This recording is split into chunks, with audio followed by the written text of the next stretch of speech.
over our garden wall. I hear the sirens call. You can have what you want. Yeah, you can have it all over our garden wall.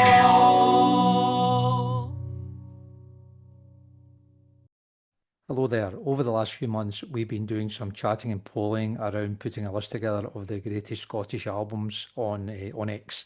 So we finished that about a week or so ago, and Fisherman's Blues was the album that was voted as the best. We've been getting some artists on to talk about the albums when we get the opportunity, and I was delighted to get about 30 minutes today with Mike Scott from the Waterboys to talk mainly about Fisherman's Blues, but also to chat a little bit about other things that Mike's was up to and is currently up to. It was a really interesting chat. Mike talked with fondness, but also, with a little bit of frustration about the recording process at the time, and ultimately how he ended up putting the final album together. But, with the prism of looking back 40 years or so, recognizing that it's an outstanding record in spite of rather than because of some of the decisions that he made at the time.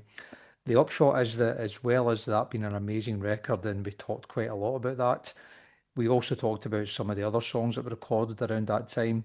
Mike's managed to put some of those out recently on the Fisherman Blues box set.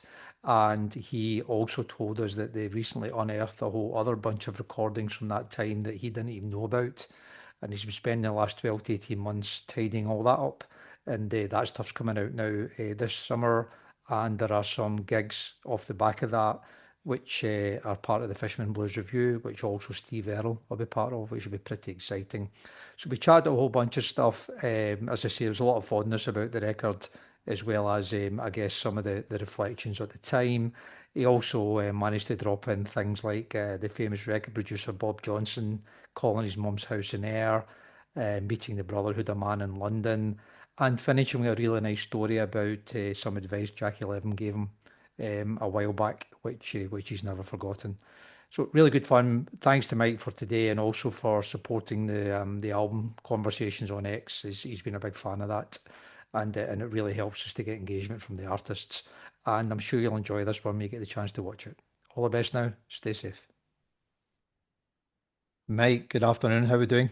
I'm fine, Brian. Thank you. Good to see you, mate, and thanks for coming on to join us. Welcome.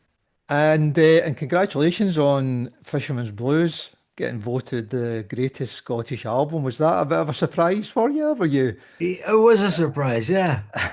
Very big surprise. because why weren't you expecting that? Well, just, I don't know. Just didn't expect we would get the top vote. It's just a nice surprise. It was a lot of love for it, and Yeah. I don't know if you saw the early part of it, but we had, artists could have like multiple nominations. Like bands Yes, could I have three, remember. four Yeah. albums, and Yeah. I think Waterboy said this is the C up as well as Yeah. Fisherman's Blues.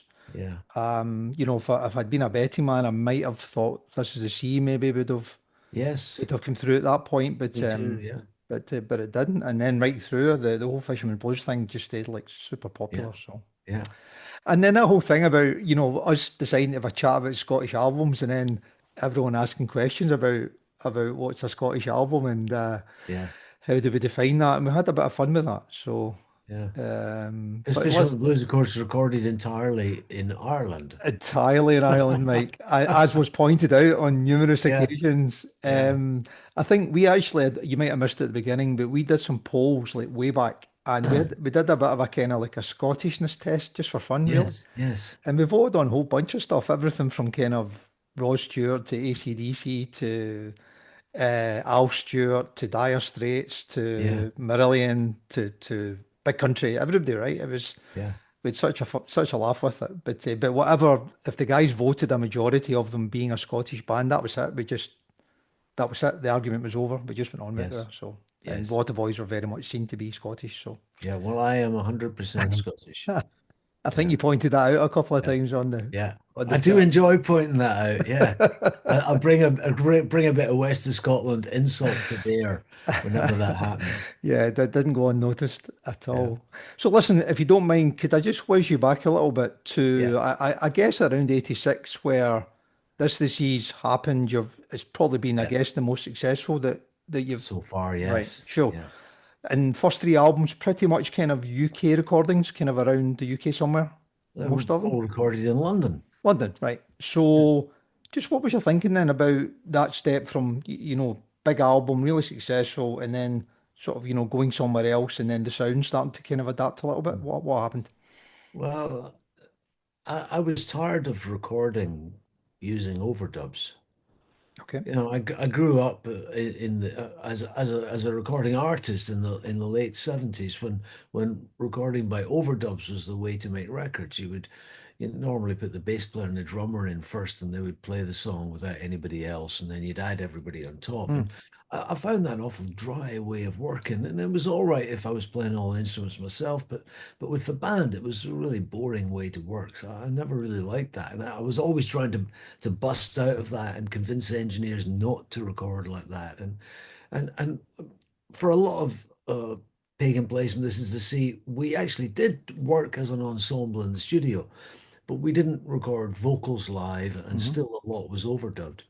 But I wanted to get to a place where I could record complete performances live in the studio.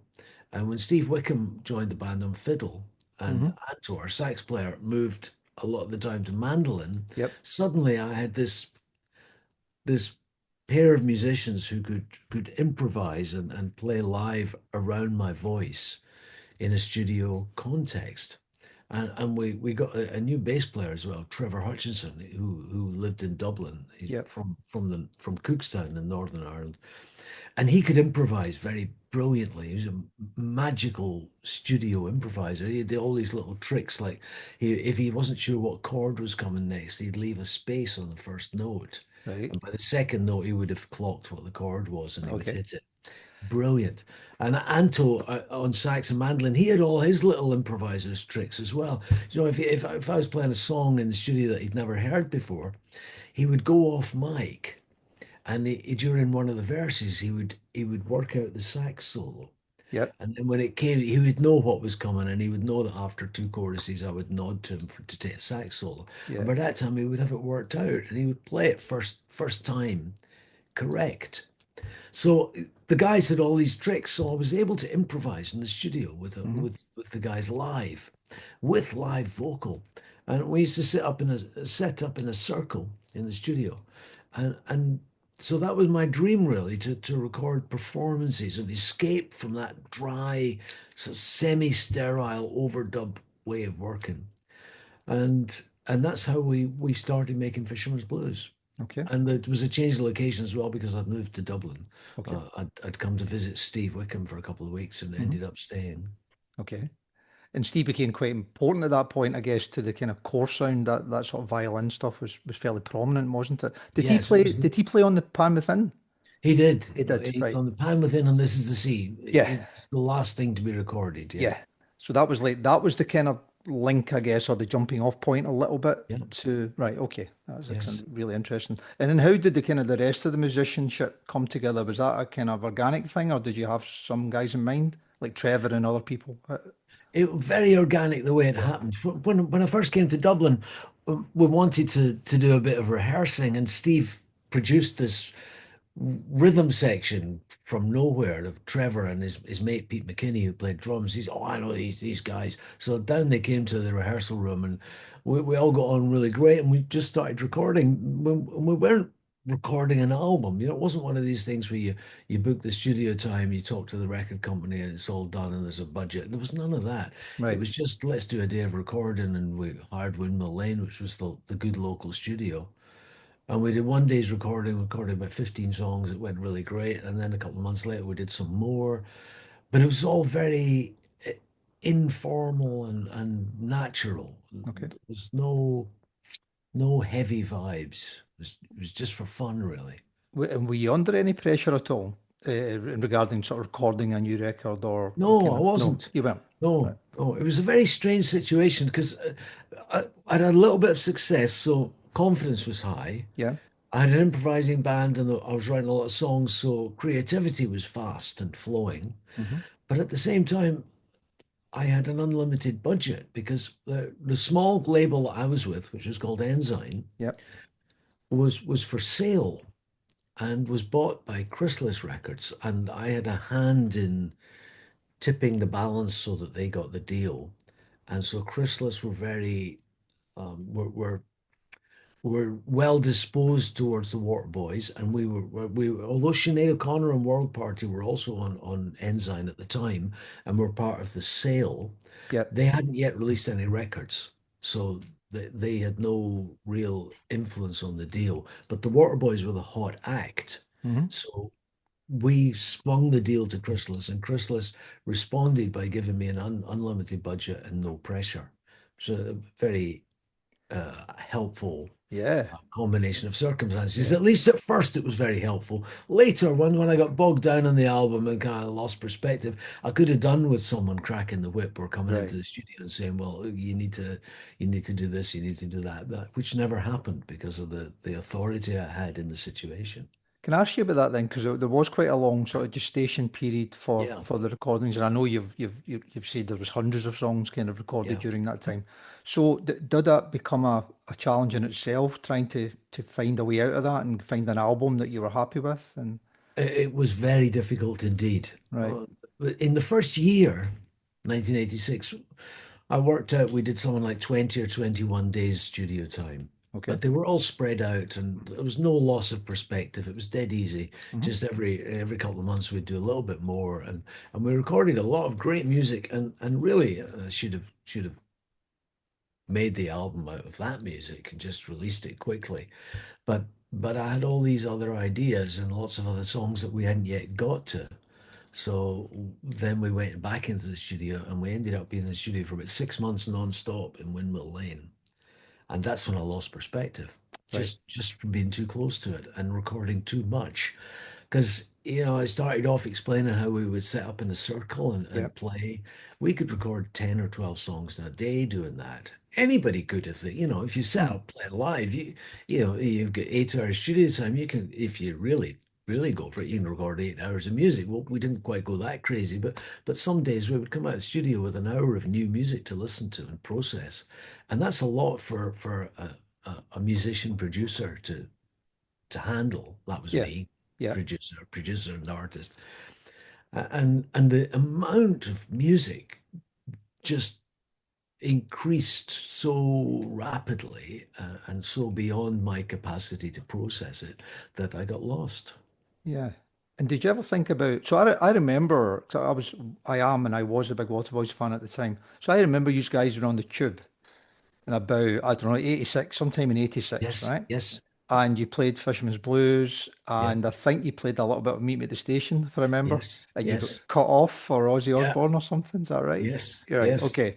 So I remember all that, and I remember thinking, "Wow, that's amazing." But then there was just this kind of silence for yeah, quite a long time because the album was October '88. I think the actual album yes, came out. yes. Two So and a half years later. isn't that amazing? So Yeah. how did it feel inside? I mean, did you think of like maybe doing a double album or something, just kind of celebrating all these amazing songs rather than try to squeeze them into like 10 songs or I did, yes, of yeah, course. I thought of every like a possible white album or combination. something, that kind of just Yeah, give it that breadth and depth and yeah. bit of everything. If only we'd done that. But you see, I knew how to set up a recording session so that the band could perform in the studio live. And I knew how to inspire the band and get the best out of them. But what I didn't know how to do was to process the recordings once they were made. And I didn't understand that you have to leave imperfections. You listen to great old Bob Dylan or Neil Young records. There's two great studio improvisers.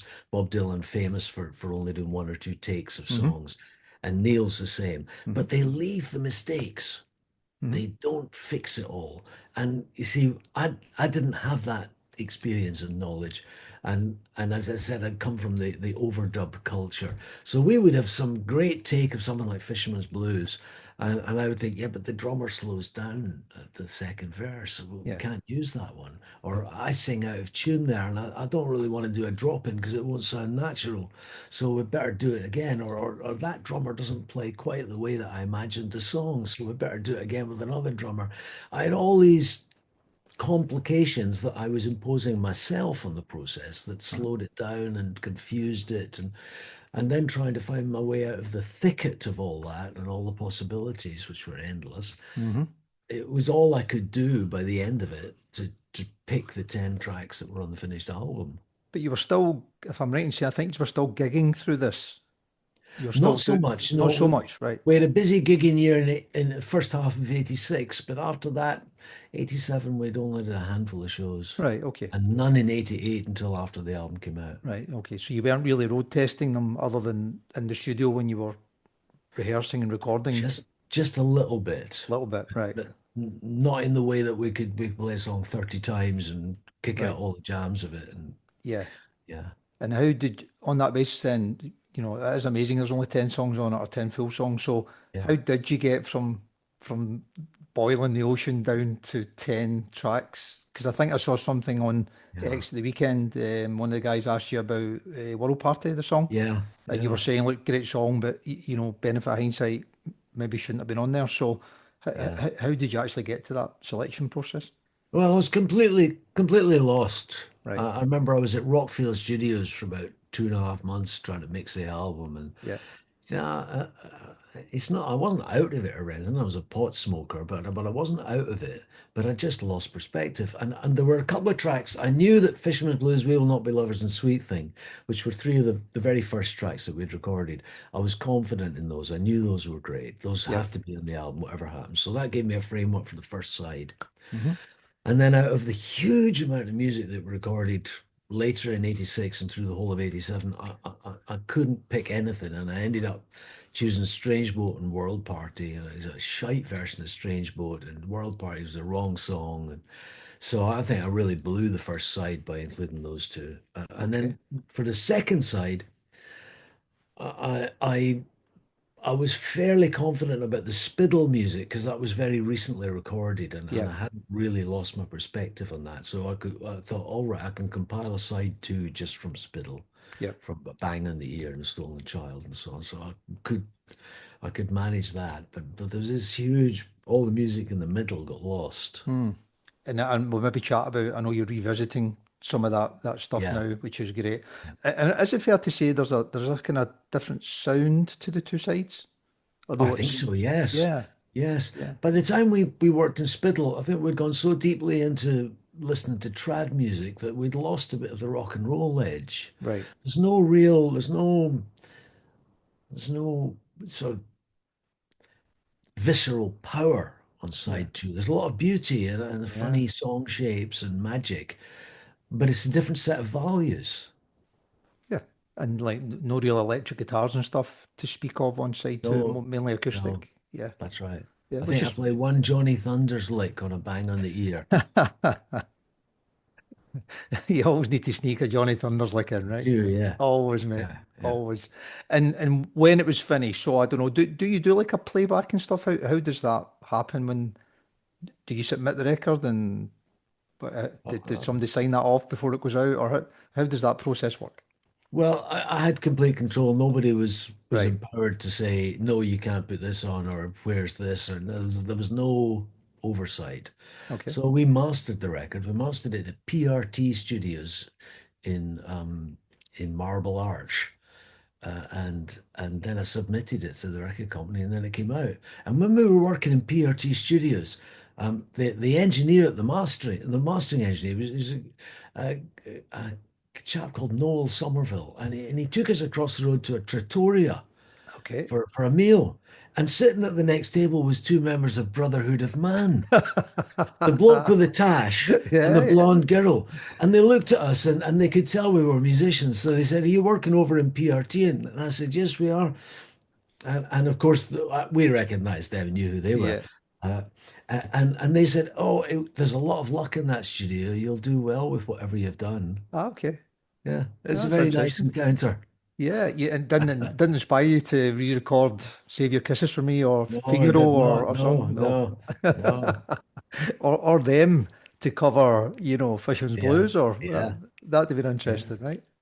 And did you when the album came out, and I guess you then started to get touring it and stuff? yeah. Did it feel good at the time? Was feedback good on it, or what was your take? It got some good reviews and some bad reviews, and I think some people found it difficult to take the change of direction, even though it had been signposted like Yeah, that version of Fisherman Blues on the tube was yeah, so yeah, early. But I think I grew up in the 60s when bands and musicians changed with every album, and yeah, music itself was evolving incredibly fast. yeah, But in the 80s, that wasn't happening. And if you change direction dramatically, it was a very yeah. costly act.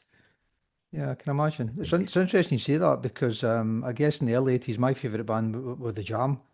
Yeah. And of course, he famously, broke the band up at their peak. But I Yes. adored the Style Council and, that entirely different direction Yes. for the Yes. musician. So Yes. some guys can do that and Yeah. be successful, but he did lose a lot of his core audience as well at the time. Yeah. So, but it's just one of those It's things. brilliant that he did that.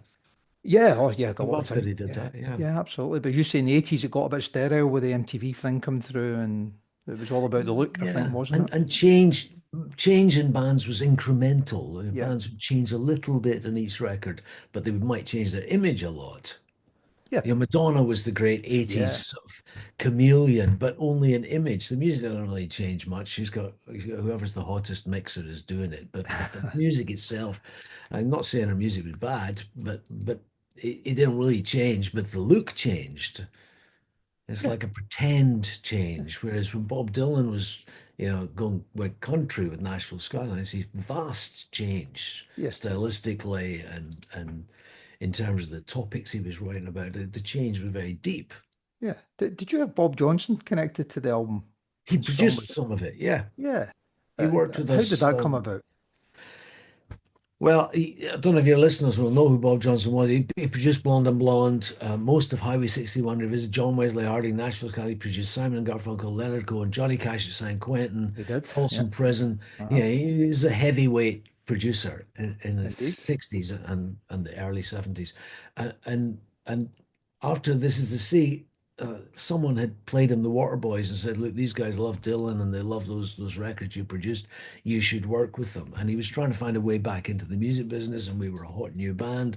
So someone gave him my home phone number in air, and he actually phoned me at my mother's house in air when I was back for Christmas.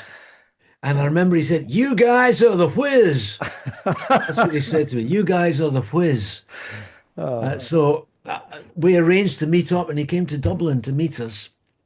And he's like a kind of wild guy. He's like a defrocked preacher. He's a mountain man beard, and he was a wild guy. Yeah. He was past his heyday, Yeah. but he still had a ton of energy, and he was wild, and and we went into the studio with him. He came into the studio and did some mixes for us of some recordings that we'd already made. Okay. And then he produced us for 2 days, which is when we did We Will Not Be Lovers. He was the Hmm. producer on that Hmm. session. And his style of production was, he wasn't one of these guys who would say, "All right, well, I think that intro is a bit too long. You should cut that down." He didn't do that. Or, "I think you need more saxophone." Nothing like that. He would just create an atmosphere and then whip us up into a frenzy and then record us believing we could do anything. Okay. "Hell, I'm going to get that sound wide open and you can do anything you want." It was like that. Yeah. And he would actually walk around the studio moving his hands like this and yelling. And he was a vibe merchant. Yeah. Yeah. Well, "We Will Not Be Lovers" is a good example, isn't it? Because the song just it stretches, doesn't it, Yeah. for a while. Yeah. And you can hear that. You can hear it kind of the Yes. whole build in it, and it sounds a Yes. wee bit jazzy almost. Yeah. Well, we were improvising when Yeah.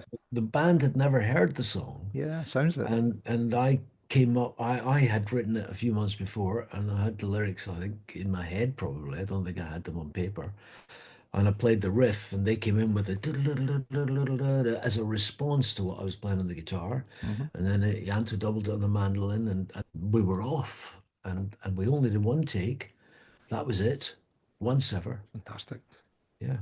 Fantastic. It's great when you hear it live because it's not that different really live to be honest because Yeah. it's like that version live, isn't it? You know, it's Yeah, pretty much. yeah, it's Yeah. fantastic. And I don't know, do artists have like favorite songs and stuff? I don't really know how it sits with you guys. So when you heard the album, when you were playing some of the tracks live, were Yeah. the ones that you picked up and every time you played it, you thought actually that's pretty good, or you know, I'm super proud of that one, or For me, it was a bittersweet release, Fisherman's Blues, because okay, I knew how much music we'd made hmm, and how woefully I had failed to represent that on the finished record. And so the world thought that we'd spent 3 years making 10 songs and this was the best we could do. And I knew that we'd actually recorded 60, 70, 80 songs and that yeah, it just I'd got bogged down and lost perspective. yeah, So it was always a disappointment to me. And it was actually years before I managed to start putting it right. And we in 2001, I think we had a single album of some of the best unreleased tracks. yeah, And then 2006, we did a remaster of the album with a second CD of about 15 other tracks. And then in 2013, we did Fisherman's Box, which had 120 tracks, yeah. which I naively thought was the last word.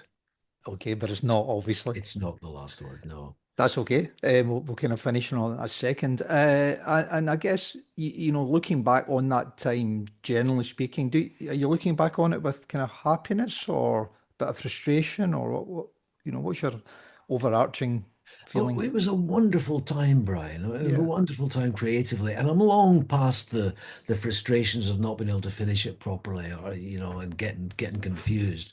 I see it's quite amusing now to look back on it, and it was a really wonderful amount of music we made. And I'm not sure that any artist has ever made more music during one yeah, album cycle. Maybe Springsteen during Darkness in the Edge of Town or something like that.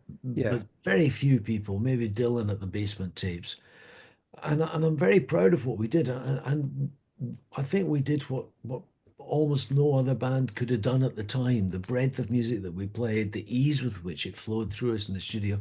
If only I'd been able to represent it on a double or triple album, but I couldn't, and that's just the way of it. But it's not stopped the album being fantastic, Mike, and it's an iconic record now. You know, it's Yeah, actually I dug it out there, right? So this is what was that, there we 88? go. So it's nearly Yeah, 40 years old, right? yeah, And it's a little bit warped and whatever, but it still sounds fantastic. And as I say to yeah. you, it's got that. Certainly, side two's got that kind of warmth to it that Yes, it's a bit timeless, really. yeah, Which I think is a good thing. And then you then decided, you say you done some sort of additional issues and you found other tracks and versions and what have you. yeah. And then I think this year you're hoping to put out some more stuff from about that time. Is that right? Yeah, well, I thought I'd found everything that we'd recorded during the sessions. Okay. I did the Fisherman's Box 10 years ago, but the record company it's a copyright on those that music is owned by a company called Blue Raincoat. It's a kind of successor to Chrysalis Records, and some of the same people are involved with it. And the guy there, the chap called Dermot, and he said, there's a lot of reels here that have never been transferred. Do you want me to get them transferred and you can have a listen to them? And I said, well, surely I've listened to everything on these sessions. And he drew my attention to a large number of reels that didn't have any song titles. Okay. We recorded 400 multi-tracks during Fisherman's Blues, and and when I examined the catalog list, I've got a list from the label of all the the reels with the details that were Yeah. written at the time, track lists or whatever. That were about a fifth of those 400 reels had no song titles. They would just say jam or improv or sound check or instrumental. And I'd never listened to them. My eye had skated over them. Because, when I'd be looking to the tape list, I'd be looking for a specific take of Meet Yeah. Me at the Station or something. And I just wouldn't bother with the ones that said jam. I just think it was some jam that we did. But Dermot got them transferred and sent them to me, these 80 reels, and over a period of about 18 months. And I would get the new five or six would come, and I'd transfer them into my computer, and then I'd put them up on my the software that I use, which is GarageBand, Apple's Yep. GarageBand. Yeah, yeah. And then I'd have a look and I'd see, oh God, there's five or six different pieces of music in this. I wonder what these are. And then I'd play them, and it would be takes of songs that I'd completely forgotten about, or Right, beautiful version of This Land Is Your Land, or a song that I'd written and didn't even remember recording. And right. just an incredible amount of music. And it's I've asked myself, how come you've forgotten about these? And it's because of the volume of music Hmm. we recorded. I just had forgotten. So I found enough really killer stuff to make a triple album. It's Fantastic. coming out in July. It's called Atlantic Rain, three CD and three vinyl. And versions that people won't have heard before, I guess. Yes, yes, Okay. indeed. Most of it is stuff nobody's heard.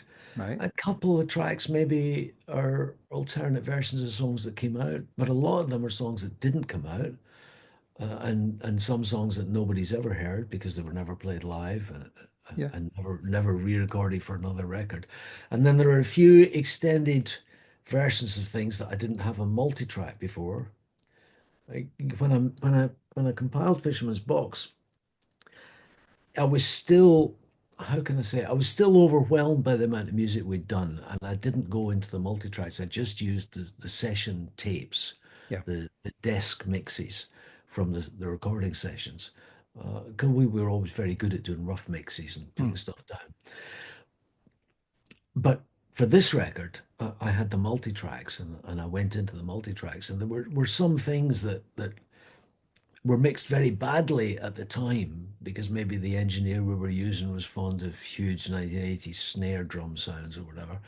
And when I mix them myself now, I can free them from those horrible sounds. And Yeah. suddenly, my God, that track was really great. Why did I not use this on Fisherman's Box? It's brilliant. Yeah. And so on. Yeah. I mean, it must Yeah. be quite exciting for you to. It's very exciting, Yeah. yes. It's Yeah. got to be. And there's a track on there. It was the great lost recording from Fisherman's Blues. We did a week of recording with Bob Johnson in San Francisco Yeah. in December '86, and for two of the days Jim Keltner played drums. Okay. The great Jim Keltner, Yeah. and John Patitucci, who's one of the world's best jazz bass players, played bass. He was only about 19 at the time. He's just a kid. And the music we made with the two of them was some of the best music we ever made. And we did this version of Sergeant Pepper, Right. like a blowout jam on Sergeant Pepper's Lonely Yeah. Hearts Club Band. Yeah. And I only had the last 3 minutes of it on a rough mix from the studio, and it's on Fisherman's Box. Oh, And I wow. always said, where's the rest of it? Where's the rest of it? And going through all these reels that the label transferred from me, I found the rest of it, and I was able to Fantastic. mix it for real with really good sound. And so that's on Atlantic Rain. It's 8, 9 minutes, 9 minute Sergeant Pepper jam with Jim Oh, Kelly. It's wow. fantastic. God, that's worth it if nothing else, I Yeah. think, Mike. Yeah. Yeah, that'll be wonderful. And in parallel to that, you're going out on tour again, aren't you? You're doing the Fisherman Blues Review Yes. later in summer and sort of early autumn. Is that right? Yes, August Yeah. and September. It's a tour that we've thought of doing for a long time, a kind of Rolling Thunder review. Yeah. So Steve Wickham's back on fiddle. Colin Blakey, who played flute on the album, is back. We've added a pedal steel player, and we've got Steve Earle joining us, and You he'll have. play on our stuff, and we'll back him on his stuff. Yeah, Fantastic. And there's been a yeah, lot of nice feedback on it. And I know some of the guys that are on our X page are going to your gigs as well. yeah. So Good. I'm sure they'll hunt you down. We're actually going to the Dublin gig. So Okay, looking forward brilliant. to that. Yeah, I'm making a Yeah, weekend of it. So yeah. you'll probably hear Excellent. us Yeah, somewhere in the auditorium. yeah, And in general, it's been fantastic, Mike. I think your engagement when we had the album chat and stuff's been brilliant on X, and there's a lot of good guys on there as well. So it's really yeah. nice for the artists to come in and engage with some of the guys that buy their Yes, records yes, and support it, which has been yeah, lovely. Can I just double back to ask you a question? So on your album, yeah, right? So you got all the credits and all the thank yous and yeah, stuff, right? yeah, And I think you've got a quote that says something like, "Thanks to Jackie leaving for telling me to get on the bus." yeah. What was that about? Can you share that? just before This Is the Sea came out, I was under a lot of pressure to Right. do this publishing deal or that, extend the record deal, or all kinds of stuff was going on, all these machinations, and I was very fed up with it and felt very pressured. And around that time, my then booking agent, a guy called Ian Flukes, introduced me to Jackie Levin. We Okay. met up in a pub one lunchtime in the west of London. And Jackie Levin, he was an older Scotsman. He Hmm. was like an older, wiser Scotsman. It's a kind of character I would like to meet. I Okay. like meeting older, wiser Scotsmen, and he was just the right man at the right time. And he was asking me how I was doing, and I said, "Oh God, I'm under so much pressure." Do you know what I'd really like? I said to him, I said, "I'd like to be on the upstairs of a bus in Edinburgh, just taking it all in, Yep. just driving around, taking it all in." He didn't say anything, and then about half an hour later, I was leaving, and he walked me to the door of the pub. And just as I was going, he said, "Don't forget to get on that bus." Get on the bus. And I never did forget to get on the bus, except it was a Dublin bus. There you are. Yeah. Isn't that nice? And I'm still here And you're in still here. Dublin. Well, Yeah. and still making great music as well. Yeah. Thank you. Thank you. So Mike, where can we find more information? Website, the best place?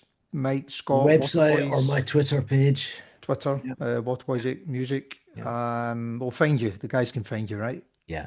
Yeah. Yeah. It's the album's brought a lot of love to a lot of us over the years, Mike, and I'm sure the Atlantic Rain stuff and the tour will kind of reignite that as well for I lots hope of so. us. Yeah. So, Yeah. so thanks for making the effort for doing that, and I really appreciate your time today. You Thanks are again. welcome, Brian. My Thanks, Mike pleasure. Scott. All the best, mate. Thank you. All right, man. Bye. Over our garden wall, I hear the sirens call.